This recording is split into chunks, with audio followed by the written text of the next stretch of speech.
Give that man a bells. Thank you, El, for those kind words. So good morning, all of you. My name is Vusi Tembekwayo, as the British call me Vazi the Mbekwayo. I don't have much time, so I'm going to get right to the business of our business here today. I have the privilege today of being a speaker. You heard in the introduction, I also have been in business for some time. As we speak, I'm the youngest director of a listed company in South Africa. I sit on 4 boards. 2 of them are listed organizations. So when I talk about business, it's not something I read in an MBA book or something that sounded really clever and I heard at a conference. It's because as we speak, I myself, in organizations and in businesses, I'm trying to navigate the challenges you and I are facing in business today. It hit me some time ago that you and I live in a world that's so complex that I call it living in a world of the edge of chaos. The challenge you and I face today is how do we lead in this world that's ever-changing, that's complex, that's moving every single day. The extent to which things are set in means they move again, they change. You think about doing business today and how business has changed.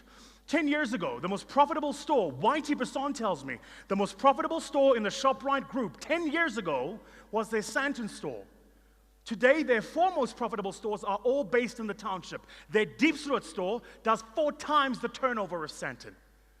If you're living in the business today where you're doing things the way you did them 5 years ago, I have news for you. You have no business. You just haven't caught on to it yet.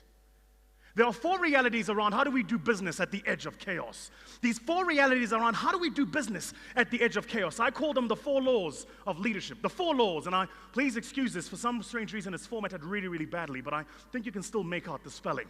What's the first law of doing business at the edge of chaos? And this is the chief challenge to all of us in leadership. Find the truth. Not your version of the truth, Mensa. The truth. But this requires true leadership, because you know what happens in large organizations? These massive pyramid structures, 1 person at the top, a whole lot of people at the bottom, and people above them in layers to manage them. Customer walks into a branch, gives you a complaint. That complaint is like oros, it's concentrate.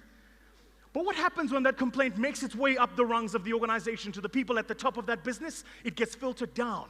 Raymond Ackerman told me, word to word, I said as far from him as about this distance, and he said to me, Vusi, the reason Pick n Pay was the best organization when I ran it is I spent 20% of my time, a day a week, even when we were listed, in my stores, walking up and down the aisles, talking to customers, finding the truth. The only way you can navigate these times is to find the truth. Second, the aim must always to be the best, not the biggest.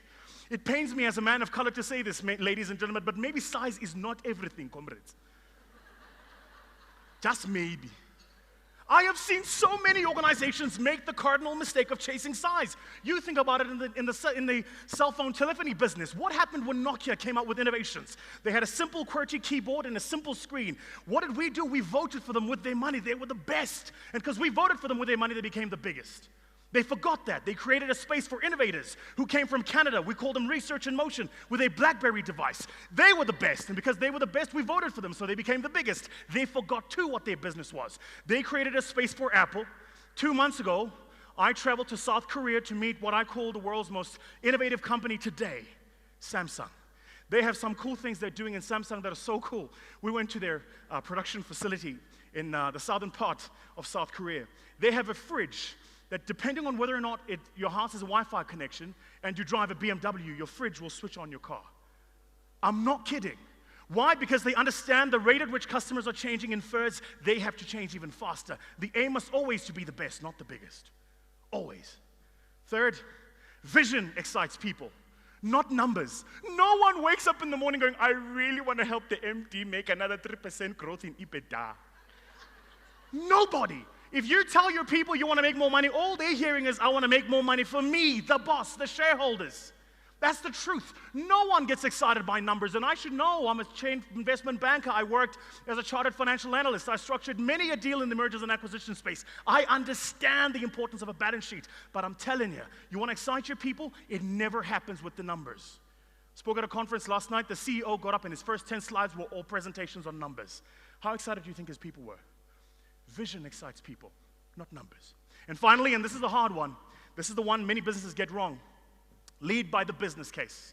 Not the business person, not the title, not who has what job, not who has been in what organization for how long, the level of qualification they have, their job, whether or not they have a corner office with air conditioning. Lead by their business case. This one was told to me by my own personal mentor, Adrian Gore. He says, Vusi, the reason discovery is because we lead by the business case. You want to know what that means? That means we listen to our people regardless of which part of the organization they're in.